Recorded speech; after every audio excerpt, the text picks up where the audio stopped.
സമയം രാവിലെ 3:50. ഒരൊറ്റ അലാമില് നമ്മൾ എണീറ്റു. ഇന്ന് നമ്മൾ നാട്ടിൽ പോവാണ് കേട്ടോ. ഇത്തവണ ഞാൻ വന്നു പോയിട്ട് അധികമായിട്ടില്ല.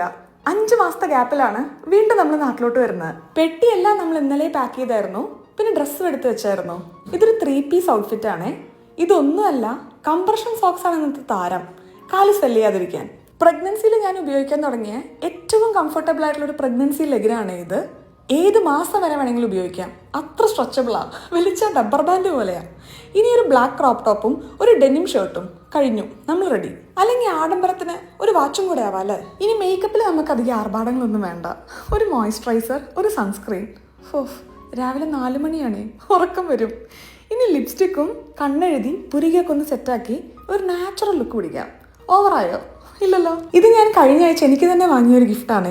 ഞാൻ ചെയ്ത എന്തെങ്കിലും ചെറിയ കാര്യങ്ങൾ എനിക്ക് ഇഷ്ടപ്പെട്ടാൽ ഞാൻ എന്നെ ചുമ്മാ ഒന്ന് അനുമോദിക്കും. അതിൻ്റെ ഇടയിൽ കൂടെ വിഷ്ണു റെഡി. പറഞ്ഞു വന്നത്, ഇങ്ങനത്തെ അനുമോദനങ്ങളൊക്കെ ഒരു സന്തോഷമല്ലേ. എൻ്റെ സന്തോഷം ഞാൻ തന്നെ വേണ്ടേ നോക്കാൻ. ഗിഫ്റ്റൊക്കെ വാങ്ങിക്കാൻ അറിയുന്നുണ്ടെങ്കിലും ലേസ് കിട്ടുന്നതിൽ ഇടയ്ക്കൊരു കൺഫ്യൂഷനാണ്.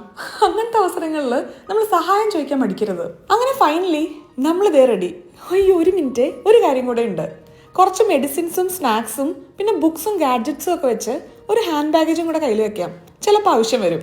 നാട്ടിൽ പോകാൻ എത്ര എക്സൈറ്റഡ് ആണെന്ന് പറഞ്ഞാലും വീട് ലോക്ക് ചെയ്ത് ഇറങ്ങുന്ന അവസാനത്തെ 5 മിനിറ്റ് ഉണ്ടല്ലോ, ഗ്യാസ് ഓഫ് ചെയ്തില്ലേ, ചെടിക്ക് വെള്ളം ഒഴിച്ചില്ലേ, അതെടുത്തില്ലേ, ഇതെടുത്തില്ലേ, ഒരു 100 കൺഫ്യൂഷനാണ്. Amsterdam to Paris, Paris to Bangalore, Bangalore to Calicut. ഇങ്ങനെയാണ് നമ്മുടെ ഒരു യാത്ര. ഇപ്പൊ സമയം തീർന്നുപോയി. യാത്രാ വിശേഷം അടുത്ത റീലിൽ പറയാം.